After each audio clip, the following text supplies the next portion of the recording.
This program is produced by Eagle Mountain Apostolic Resource Center. To find additional episodes of this program, as well as other content, visit eaglemountain.tv.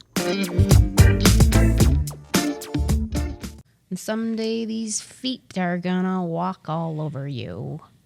Wait.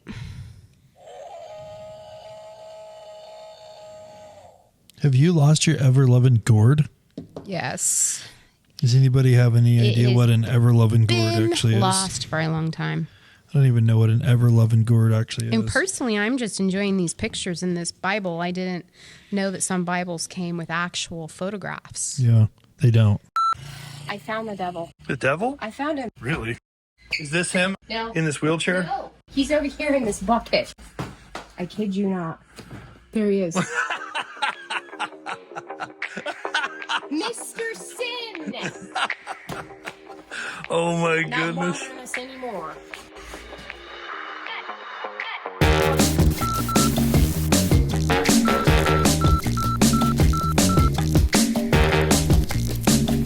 And I remember her saying, okay, you're going to play Mr. Sin today. And she hands me this purple puppet with the nasty mustache. Pop the little puppet up, and literally on cue, 80 kids out there all, boo, no, God, I hate that guy. I was like, man, these guys are trained on cue. Like, I don't know if they got candy for doing that or what. But Oh, man. They just want to come down on deep someone. I theological guess. teaching. Deep theological teaching. Well.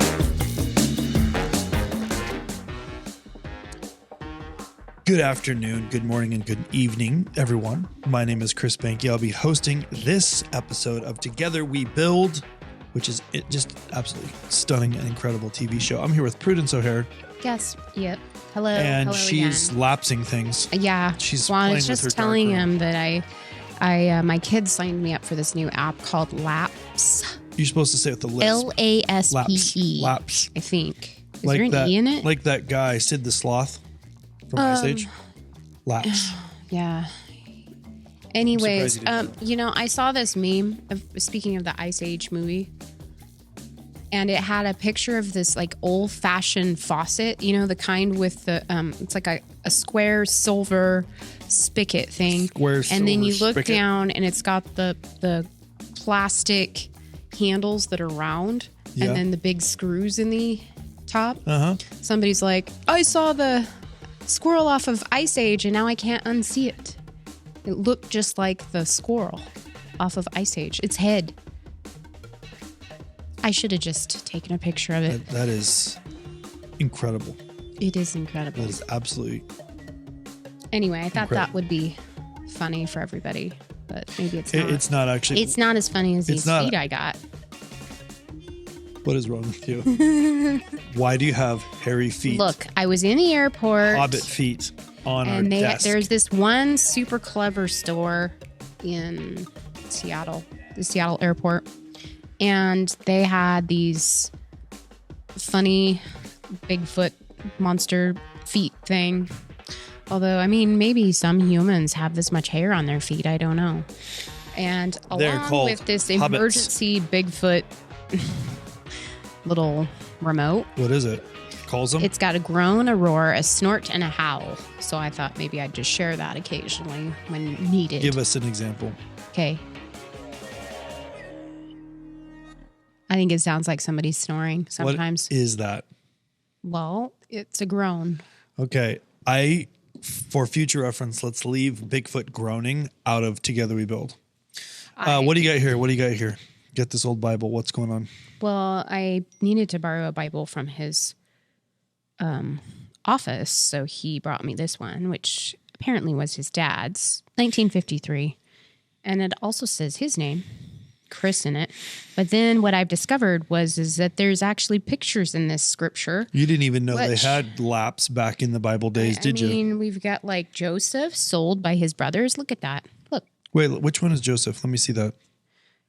Well, This is Joseph. he is missing his coat of many colors He because remember they definitely stole it has from a better him. jawline in real life. than No, this. what they did was they smeared blood? dead animals' blood all over it. Dead animals. Well, Dead I animals. imagine it was dead. It probably wasn't alive. I hope. And then they sent it to Things were a little bit more brutal their back then. dad. You know Things the were story. definitely more brutal back So then. he's only got the bare necessities on in this picture. Mother Nature's recipes. Yeah. You didn't even know they had laps back in the Bible time, did you? Well, they probably had just like Polaroid, I would imagine. What? Did they take selfies? Oh, yes. Oh, yeah. Yeah, you can see, what's that Christian comedian? Christo. Christo? No. His name. Christ? Yes, Christ. What's his first name? He and this other fellow, Mark? they Larry? do a whole like segment of pretending like they're in the ancient, John Christ. the right? ancient, yeah, Yeah, here he is, John the Christ. ancient times with social media. Yeah. That's pretty funny. I think we should move on. Okay. Not talking about John Christ. So we've been doing food trivia, and I think we should continue on that through the end of season 2. But I did pull up a new one Okay. called 392 Food Trivia Questions Ranked Easiest to Hardest. So there's likely a few copies in here, but we're going to go through these from easiest to hardest. We're going to do that's the whole show today is we're just going to go through food trivia. You okay with that? I'm just kidding. You have to stay tuned because we're actually going to be digging into the fight of faith, which is super important. But first, before we do that, we got to see if Prudence, you can do your normal victories and win some of these. All right. Let her rip. For what food is the Scoville scale used to measure spiciness? For what food? Yep. For what food is the Scoville? I believe that's how you pronounce Scoville. Scoville scale used to measure spiciness. What food are we measuring spiciness with? Sausages. Incorrect. Oh. It's chili peppers. So far you're not doing well. Chili peppers. And that was the easiest question, Okay. according to these guys. Well, maybe you should give me some easier questions. That's That the easiest one. definitely wasn't That's easy. literally the easiest one. Retired in the 21st century, it's finger licking good had been the slogan for over 50 years. For what restaurant chain the slogan had been conceived by a franchise owner rather than an ad agency? What was the chain? What was the KFC? KFC? Nice job. Kentucky. Wait, what does KFC stand for? Kentucky Fried Chicken, obviously. Okay. Andy Warhol's most famous artworks is a set of 32 canvases, each bearing an image of a red and white can of soup. From what company? Wait. Oh, What is that? I did the wrong button. Yeah, you did. Nope, this isn't right either. Okay. Never mind. Campbell's? Campbell's. Yes. Excellent. Okay. Outside of its home city in St. Louis, the St. Louis Bread Company is more popularly known as what chain restaurant? Okay. I felt like I read that weirdly. Yeah, try that one again. Outside of its home city, so everywhere else but its home city, the St. Louis Bread Company is more popularly known as what chain restaurant? Chain restaurant. So this would be a bread company that's a chain restaurant that's home is in St. Louis, Missouri. Panera? Panera. Oh, wait. Oh, What are you trying my to do? thing is broken. I'm looking for the. Just never mind. Okay, let's do one or two more. Humpty Dumpty sat on a wall. Humpty Dumpty had a great fall. The king's horses and all the king's men couldn't put Humpty Dumpty back in his place again. The famous Humpty Dumpty character has appeared for centuries, including in the works of Lewis Carroll. What food is Humpty Dumpty commonly portrayed as? An egg. I thought you said these were going to be harder. I said we're going from the easiest to the hardest. Oh, There's 300 of them, so buckle up, okay. madam. All right. Found on many types of sushi, nori is the Japanese name for the edible species in the red algae genus Pyropha, frequently used in the format of dried sheets. What is the English term for this? Seaweed? Yeah. I hope. Okay, actually, two more. Okay. Lox is a fillet of the brined version of what type of sea critter? We're looking for a specific type of fish here, not just the word fish. Which fish? What's it called? Brine, as you said? You're not going to get it. Just guess. Shrimp? Incorrect. Octopus? Salmon. Oh. No. All right, here you go. Last one. Although it expanded to grapefruit growers in 1976, the cooperative Ocean Spray has primarily focused on what other fruit? Through its existence, the brand reached viral heights Cranberries?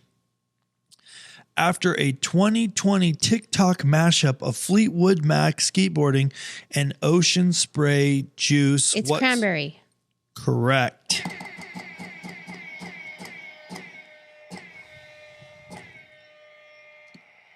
That's too many. Cheers. All right. Nice job. I think you got 100% of them right. Okay. These buttons are getting out of hand. Completely. Well, out of you can't manage to. hand. Okay. Prudence, tell us what we're doing today.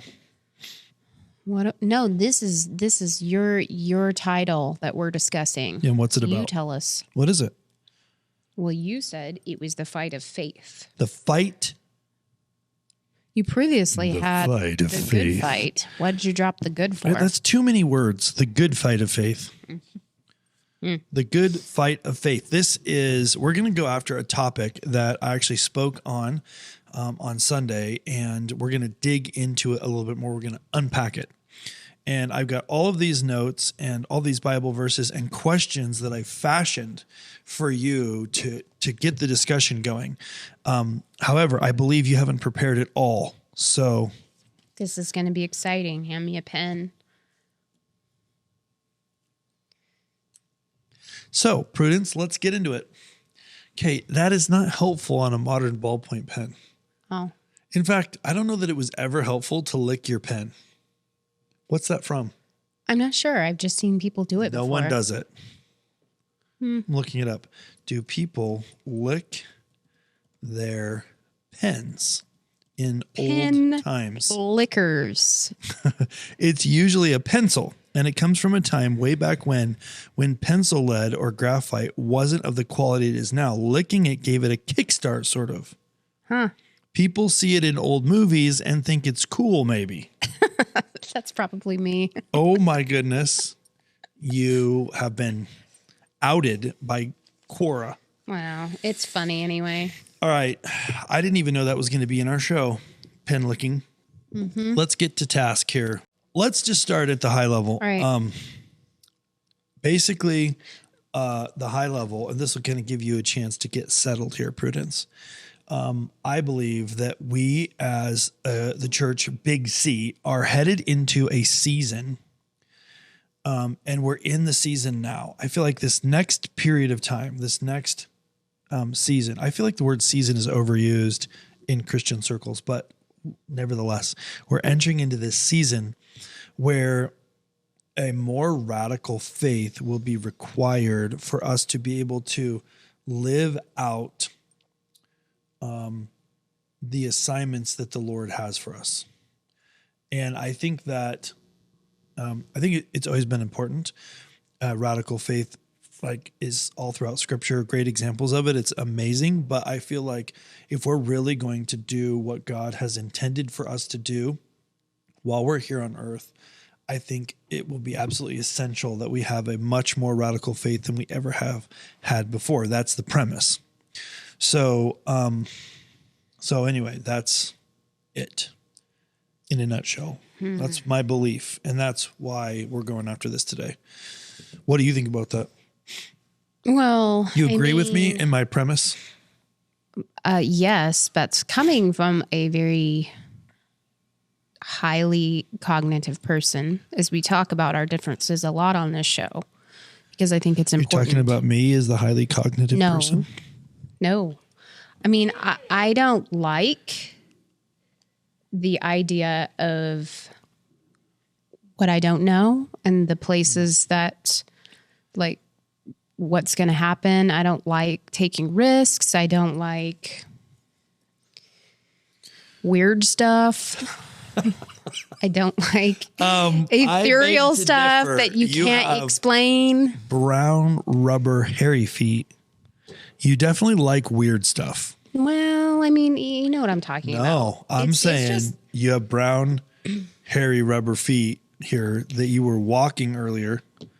So saying you don't like weird stuff, that's actually a complete lie. Well, You like weird stuff. yes, but you can explain these. I mean, they're plastic and you put your fingers in them. Well, like that. I mean, it's like faith is believing in the things that we cannot see. And it's a lot of effort. It's a lot of work. Fake news. That's what I think about you trying to justify that this is explainable. Well, anyway, so back to our topic. I put him over here so you're not distracted. Obviously, you can't handle those little feet in front of you. No, I can't. They're bothering me greatly. I'm just saying that faith takes a lot of effort. It takes a lot of work. And when you say radical faith, it's like even more than the normal. And it's like if we What if I said mediocre faith? Well, I That's think the normal? that's normal. So Maybe at best. So regular faith would be considered radical. If the normal's mediocre. I mean, I think that faith can get as big as we want it to, right? Mm-hmm. So I guess if we're viewing where normal Christianity faith is in the mediocrity box, then pushing it out of that into another level. I mean, that's going to look radical, but then it'll normalize and then it will go get pushed out again and then it will normalize and then it's like we keep moving. Do you think that I'm right that it's more important than it ever has been before to have a more radical faith if we're going to do what God wants us to do? Or do you think I think it's always been true, or what do you think? Well, I think that the idea has always been true. Has always been true. But I think that our set culture norms and how we're like the places that we've been raised in or what we've been taught and all of that has kind of dumbed down faith largely, especially being in a culture where, you know, it's just... it doesn't seem like you have to really have faith for much anymore. Yeah, right. Right. Like deadbeat faith is okay. Well, but, you know, is it faith? Like God says we can't please him without faith, right? Mm-hmm. So what does that exactly mean? I mean... He's not happy... I think with us. Here's how I would interpret that, and I think that it's a little bit difficult. I think as humans, we want a formula. We want to know, like, okay, I don't want him to be upset, so like, how much do I need, and how do I measure it, and how do I quantify how much I've got, and how do I get a little bit more so I can meet my minimum standard. And I think that's all of that just kind of gets us off track of what God wants. I think that. Really, what he's looking for is a relationship where we trust him, which is just a different way of saying faith, having a faith walk. And I think it's really, really not normal nowadays. I think it used to be more normal when people didn't understand how the world worked and they had to trust that a higher power was doing stuff. But now that we think we understand a lot, which, by the way, we really don't understand much, but we think we do. And we've been given all sorts of excuses. Like I was talking to a chiropractor today, and he was talking about when he was in school, they had creationism and evolution taught together. So you were taught to decide what was the truth. And now it's just evolution is taught, the theory of evolution is taught as the truth. And that's it. The creation part is out.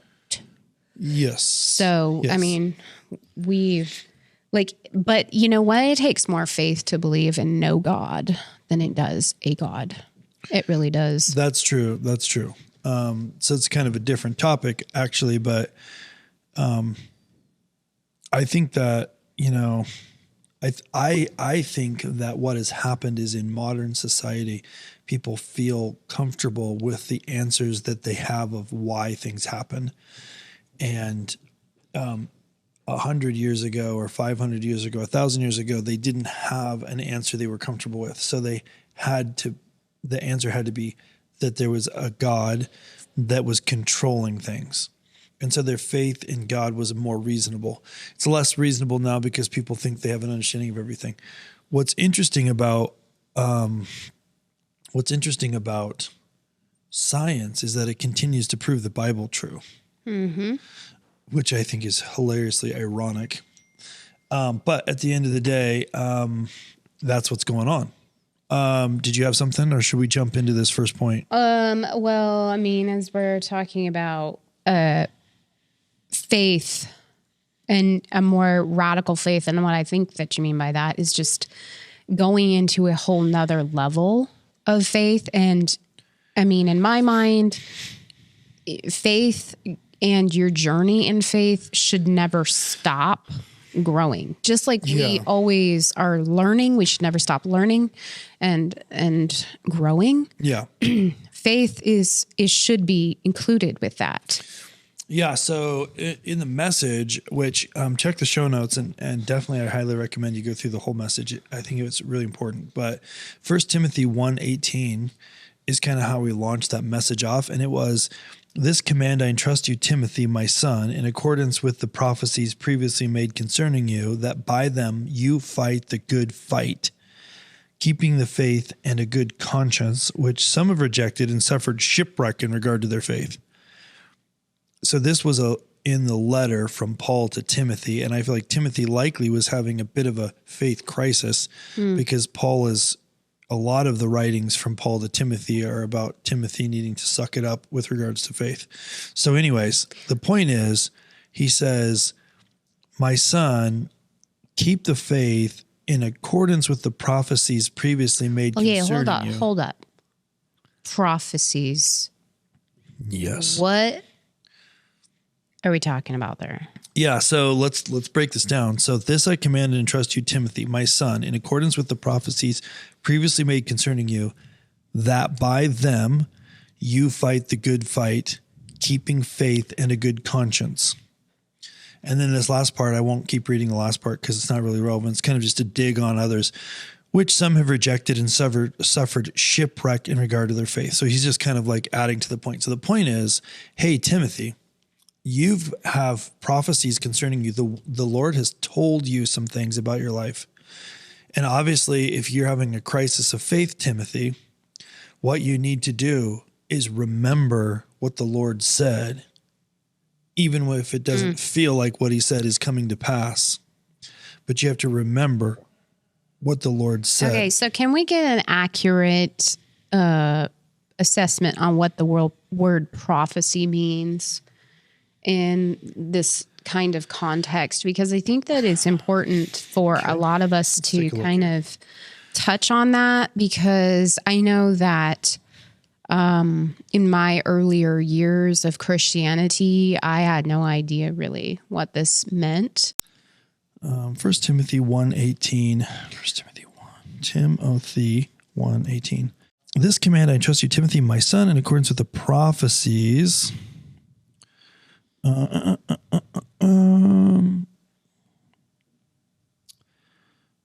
Prophecies. I don't know how you read this in the original language.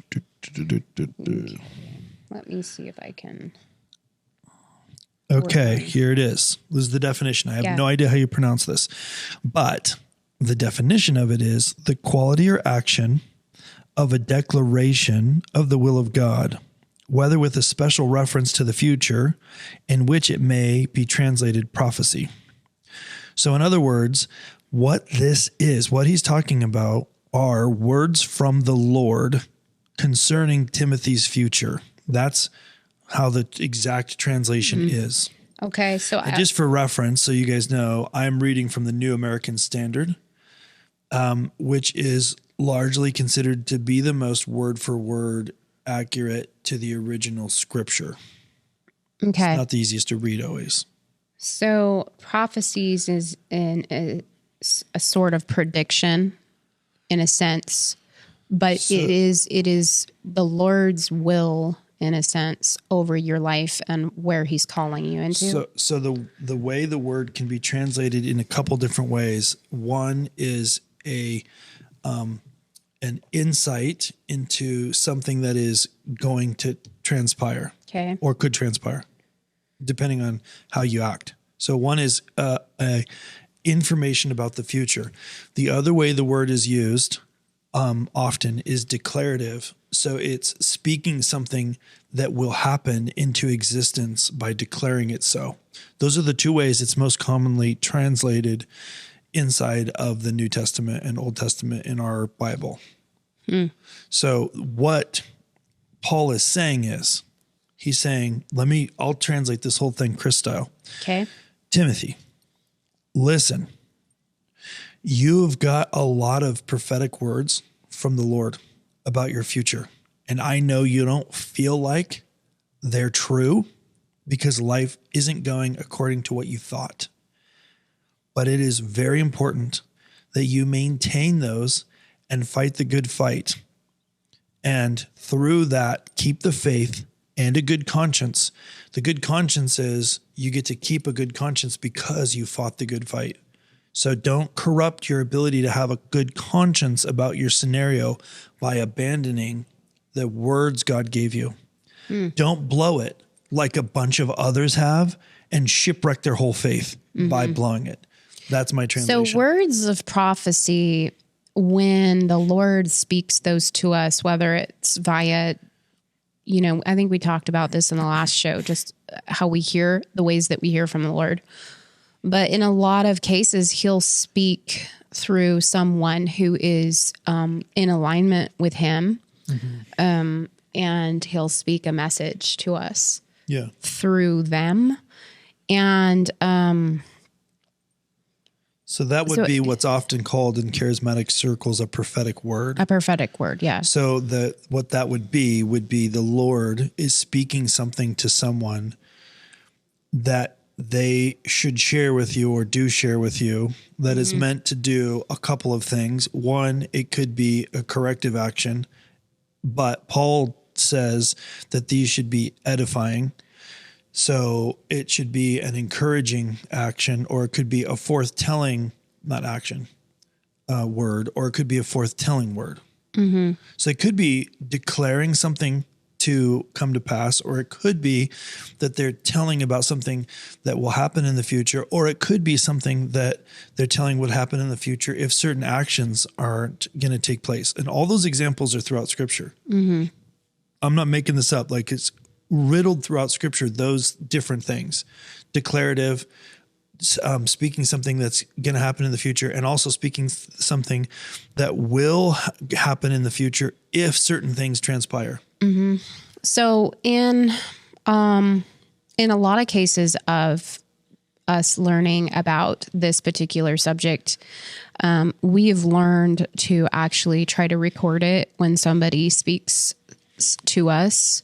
Typically speaking, they don't know us at all. You mean like actually record it like on sure. So you can go back and revisit it, and it doesn't mean that what they said is 100% right. Like, you have to use discernment in what was said. But what I do understand about this is that if you have multiple people, especially if you don't know them, saying similar things to you, it's more than likely the Lord driving home a point to you.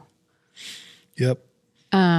Anyway, I think that actually we should probably just do a whole segment on the differences between even just like psychics and people that are hearing from the Lord, because Yeah. I think that can be really confusing to people. Well, and just real quick, since you brought it up, we should do a whole show on that. But to your point, like someone can be hearing from the Lord, they give you the message, but intermingled with that message is from them also. Sometimes, often, most of the time, actually. So we have to also, this is why it's critical to have your own relationship with the Lord. Yeah. We don't want a Pope situation, okay, where the Pope is the one that talks to the Lord and we all got to just go with what the Pope says. Yeah. You have to have your own relationship with the Lord so that you know what his voice sounds like. He says, my sheep know and hear my voice. We have to, in order to be a sheep, we got to know the voice of the shepherd. And that allows us to have discernment when we hear things. We're like, that's not my shepherd. Or that is. And without that, you run a big risk, all kinds of risks. So we don't want to be risky.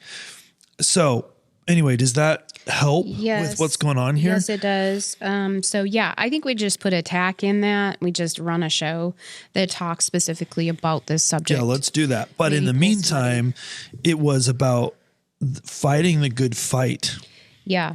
So he in Keeping the faith. this scripture, he's like, I realize that you're feeling weak with your scenario, with what is happening. Now I want you to go back and take a look at what the Lord has told you already and meditate on that and draw it back into yourself and build it up again. Yeah, Build your faith up. he's basically saying, look, it's critical that you remember what God said, regardless of the situation. You got to remember what God said. By the way, that's going to be hard. It's a fight. You've got to fight that fight, because if you don't, you won't have a clean conscience. If you bail on what God said, it won't go well with you. Yeah. So there's a lot packed in there, and it kind of ties right into, I think, James 1:2, which is one of these verses that we just, for some reason, end up always talking about, which is kind of an irritating verse, but it's, consider it all joy, my brethren, when you encounter trials, various trials, knowing that the testing of your faith produces endurance, and let endurance have its perfect result, so that you may be perfect and complete, lacking in nothing. Okay.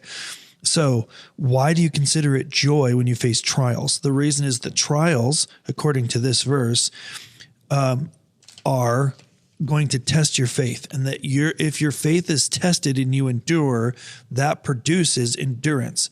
Why is that good? It's because the endurance will be required for you to do what has to be done in your assignment. Yeah. So basically, the trials are opportunities to grow your faith. So joy doesn't mean that we have to be elated about it. It just means we're riding in a situation where we're having peace. There's a peace that settles on us, and we're content to walk with the Lord in whatever it is that we're going through. Yeah. And I think we misinterpret joy for fun and happy. That's not what it is. It's like this. If you've ever learned how to play the guitar, there's a part when you start where your fingers hurt really bad because you don't have calluses built up. It's very painful. But if you learned the guitar and you became proficient at it, and then there was a season where you didn't play it at all, let's say a year goes by, then you go to pick up the guitar again and your fingers hurt again. You can, because of your experience, recognize, I know what this is like. I remember this before, and I'm going to consider it an important part of my experience, because I know on the other side of the pain are calluses that will allow me to play the guitar well. So this is how I like to look at this, considering it joy. It's not like I'm super happy about the pain. It's that I know the incredible gift of playing the guitar is on the other side of developing these calluses, which in the moment hurt. That's what James is really talking about. That's what the scripture is talking about in this passage, James 1:2, where it's like, consider joy. It's not saying be excited and happy and you feel like it's going to the comedy show when your life sucks. It's saying, listen, God has something incredible planned for you. And because that's the case, it's going to be hard. So you just need to think about how amazing it's going to be to play the guitar later after you have developed the calluses. Mm-hmm. What do you think about that? Yes. And then you get met with a whole new scenario that you've never faced. Yes. And Somebody those are even harder. throws the 12 string at you. And Yeah. you're like, whoa, what Yeah, am I going to do with exactly. this bad boy? Exactly. And then you have to deal with it. Yeah. So overall, we have to ask the question, what is our problem with faith? Like, faith is required to please the Lord. Yeah. Faith without works is dead. Right. So we've got that. You have to show your faith. Like, this is an action word. Is like a verb, right? It's an Yes. action word. Let's talk about that super quick. You want to? You want me to read the passage? Sure. Okay. It's James 2:14, and I'm going to read it really fast. So maybe you might have to listen to this twice. James 2:14. What use is it, my brethren, if someone says he has faith but has no works? Can that faith save him? If a brother or sister is without clothing and is in need of daily food, and no one says to them, go, and one of you says to them, go in peace, be warmed and filled, and yet you do not give them what is necessary for their body, what use is that? Even so, faith, as if it has no works, is dead, being by itself. But as someone may well say, you have faith and I have works, show me your faith without works, and I will show you my faith with my works. So all of that jumble back and forth has to do with what was prominent back then with the Pharisees and really the entire culture, which, by the way, is 100% alive and well today. So it's completely relevant, which is they would illustrate how amazing they were through the work that they did. And then this faith law came along and they said, hey, those works don't save you, which is true. And the pendulum is swinging back and forth. And this verse attacks it. And basically what it's saying at the end of the day is, look, you cannot have works without faith, and you cannot have faith without works, because the two go hand in hand. Yeah. And if they're ever out of balance, it means your motives are wrong in either way. In either way. 100%. Yeah. So people can do good works without faith.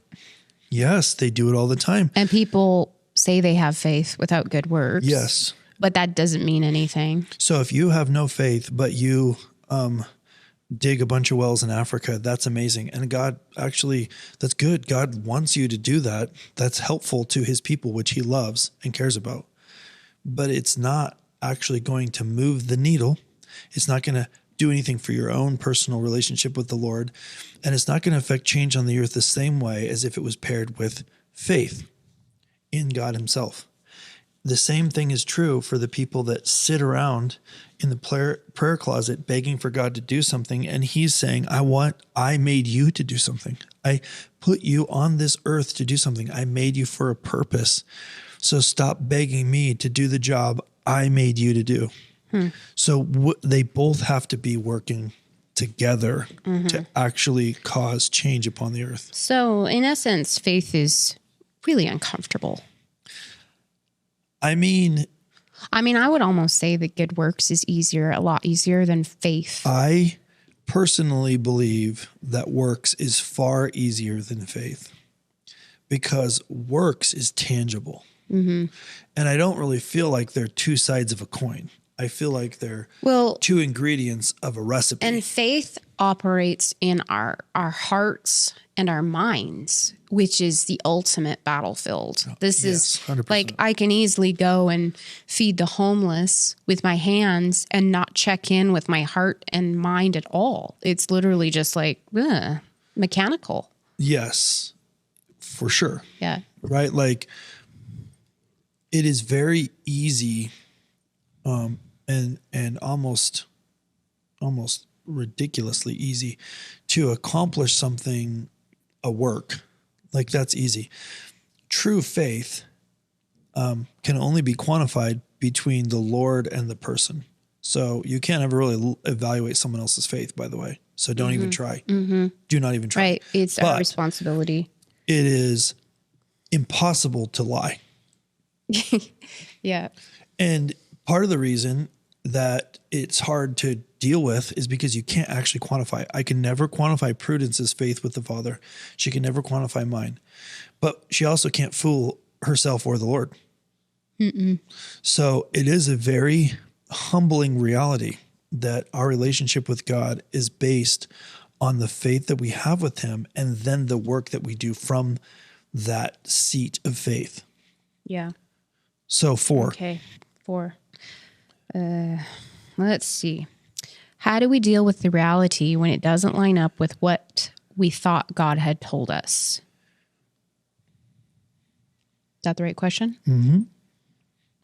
So this is that thing that happens. And let me just play the scenario. So we pray, we hear from the Lord, or we just have in our mind, hey, this is what God wants me to do. Or we get a series of words from someone in a prophetic way, or we just have this plan that we believe is what God wants for our life. One of those things, or many of those things all together, weave in our mind and our heart and our soul a scenario that we envision playing out. And there's nothing wrong with this, by the way. It's like part of God's design, the way he made us, to create a scenario where we kind of try to map things out. And depending on your nexus type, which we have full episodes about the human nexus and stuff, but depending on your nexus type, you may be more or less inclined to highly depend on these plans, which is totally fine, by the way. However, those plans aren't actually the word from the Lord. They're our interpretation of all the data that we have, how we see it playing out.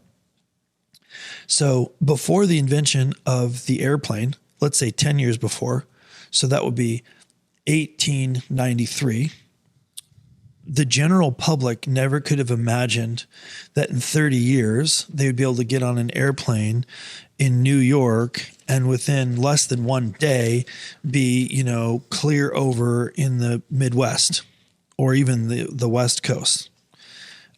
Yet 25 years to 30 years, it would be about 35 years later, there actually were airlines. Now they were kind of dangerous and, not super fast, but literally you could buy a plane ticket and travel large distances across the country in a matter of hours. That wasn't a concept that we even could have fathomed. So a lot of times what happens is the Lord is like telling us things and we map out exactly what it looks like. And let's say he gave someone a word in 1890 and said, hey, within 30 years, I'm going to have you hopping in a matter of a few hours between New York and Chicago. You would take that word from the Lord and you would fit it into your understanding of the world, which didn't involve any way of getting from New York to Chicago in 2 hours or 3 hours or 4 hours. You would reinterpret it based on the reality you had before you, which isn't bad, except for when things don't go the way you mapped out, you start to doubt the word. That's what Paul was talking about with Timothy. He was saying, hey, I know it doesn't feel like things are working out the way you thought they were, but you cannot lose faith in what God said. You've got to fight the good fight of faith and stay in belief and faith in what God told you. And that is almost never how it looks. It almost never looks like that. So think about Joseph. He was like, I don't know.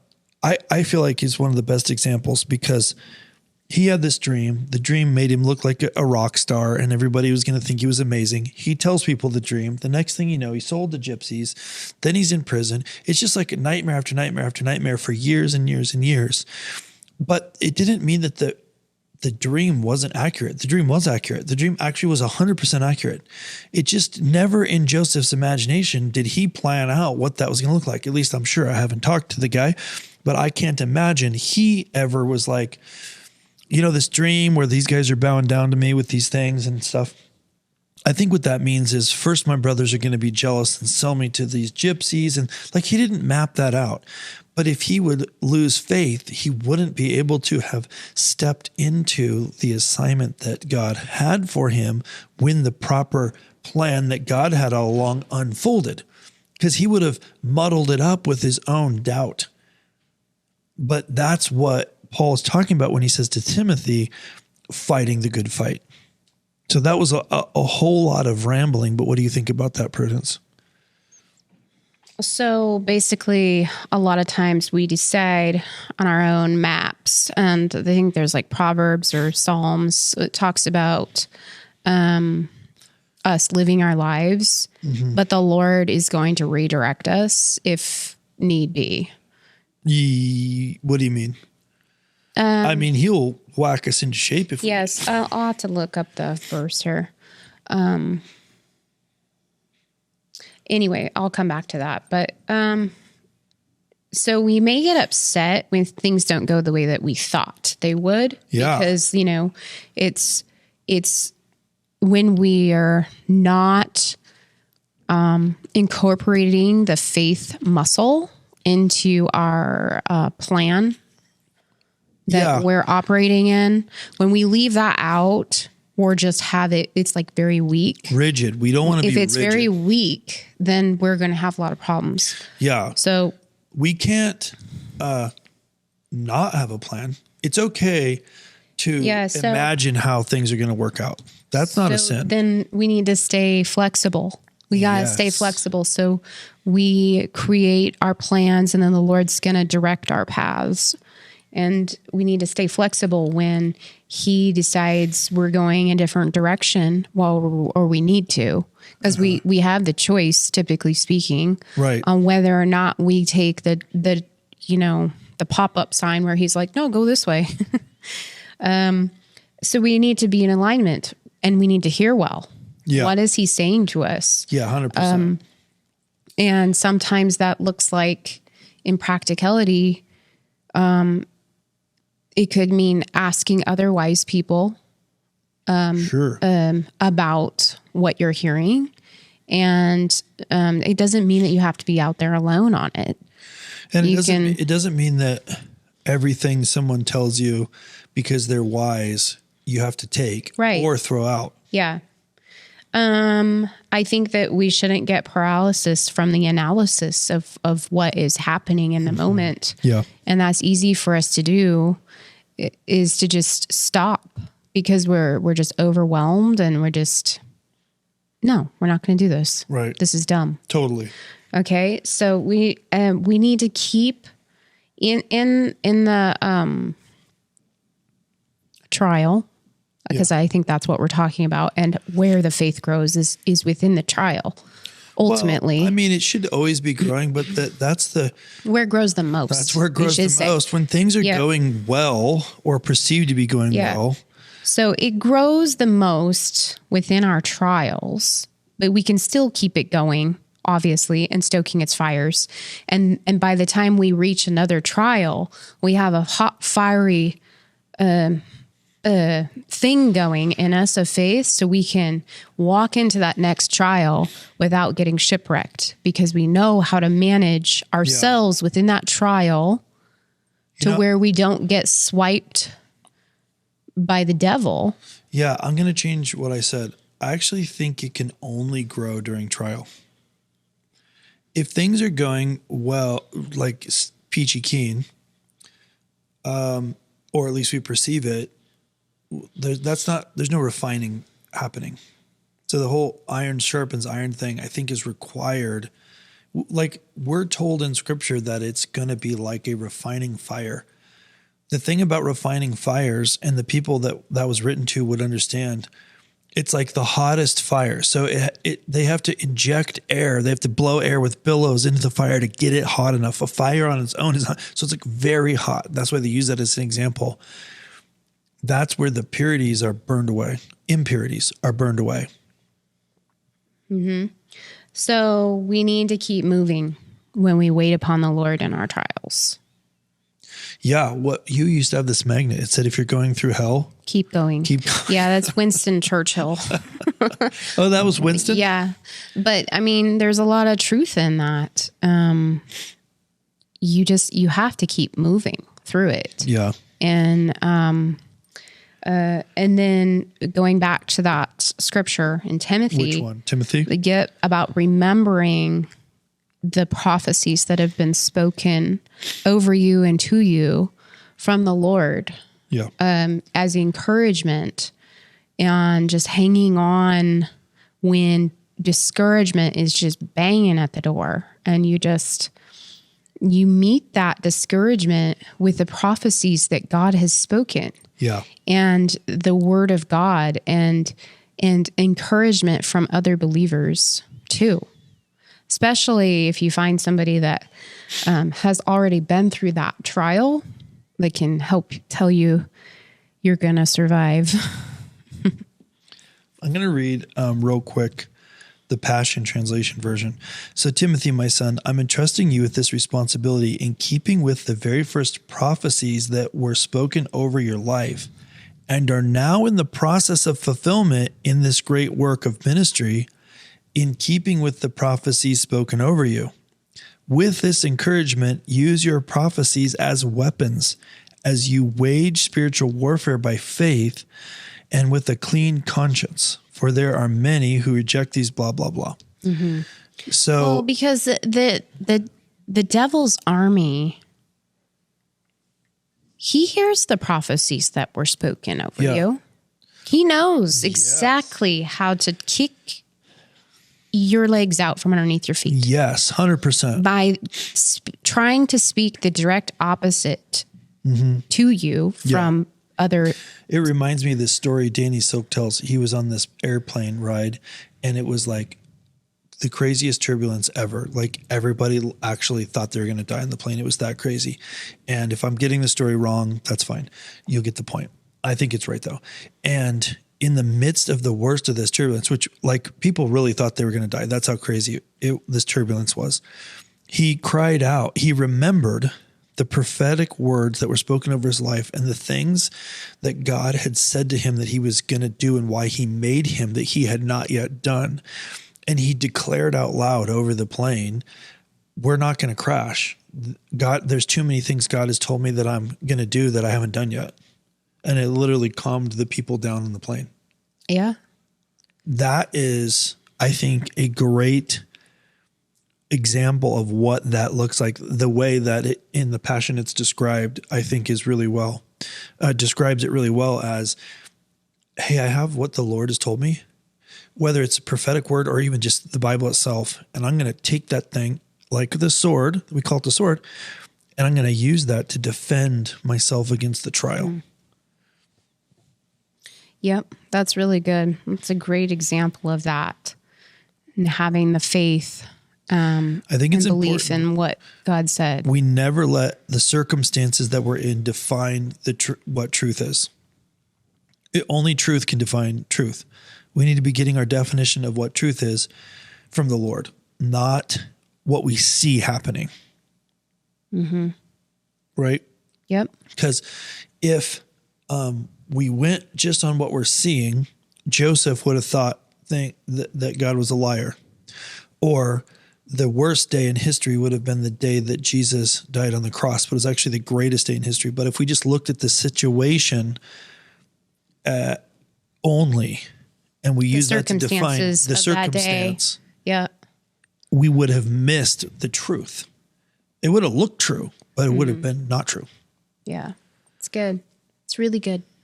That's some good stuff right there. That's some good stuff. Now we got to go out there and practice that. Now we got to go out there and practice it. Also, the whole message should be in the show notes. Find the link there. Go watch it. It's over on eaglemountain.global. But I think it's important because I believe that where we are right now actually requires that we step into new areas of faith for ourselves.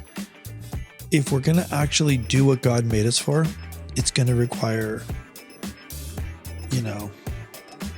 like crazy boldness.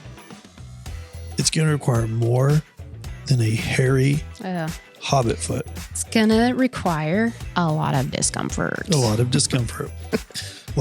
Which, that can sound discouraging, but just in the last few seconds here, I just don't want to end discouraging. Like, be encouraged, because if you step back a second from all this, what it really means, that is how much God cares about you, is that he just designed you on purpose for a purpose to actually help implement his plan on the earth. That is amazing. that is very frustrating to the enemy. So of course it's going to be difficult. But just like he says in James, if you can just remember why it's hard, you can actually appreciate what you're going through or consider it pure joy, because it's going to develop the perseverance. It's going to develop the calluses necessary to play beautiful, beautiful, beautiful guitar music. It's going to develop the testimonies in which we're talking about very soon. Next episode. Yep. We might be talking about that in the next episode. Thank you so much for hanging out with us for this show. We just love you guys. We want to hear from you. So reach out to us. Let us know. What do you want to hear? What do you like? What are the topics you don't like? Tell us what you don't like. Tell us you don't like the food trivia. We may still do it, but you can tell us. Also, we would love your support. If you go to eaglemountain.global, you can find several things that are essential. One, you can find all the other Together We Build episodes. We've got an entire season. We've got an entire season 1 and almost a complete season 2, which this episode's part of season 2. We're going to be starting season 3 soon. You can find all those plus other amazing programs at eaglemountain.global. They're all there. It's incredible. There's also a little button that says Give. And if you click on that bad boy, and you give us support financially, it allows us to continue to produce shows like this and other amazing shows from other incredible people that God is using to do all kinds of amazing things on the earth. So we would just really, really appreciate that support. Love you guys. Love being able to deliver this. These are pretty fun. And that's all I got. That's all we got. We're over time. We're over time, but we add a small buffer in there so that we're actually under time. With that, we will see you guys in the next one. See you later.